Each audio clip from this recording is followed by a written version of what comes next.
Hey everyone, welcome back. If you see a message saying the NAB app is not compatible with your device, this is usually due to software or device limitations.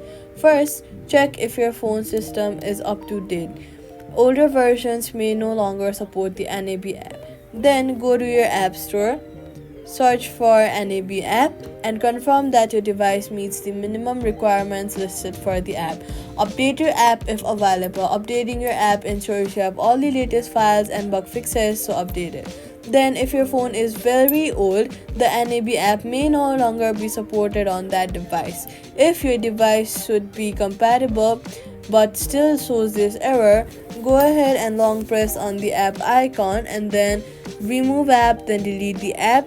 Then, after deleting it, go to the App Store and reinstall it again. Before reinstalling it, restart your phone, then only reinstall it. If the issue continues, contact NAB support to confirm device compatibility for a specific model, and that's it.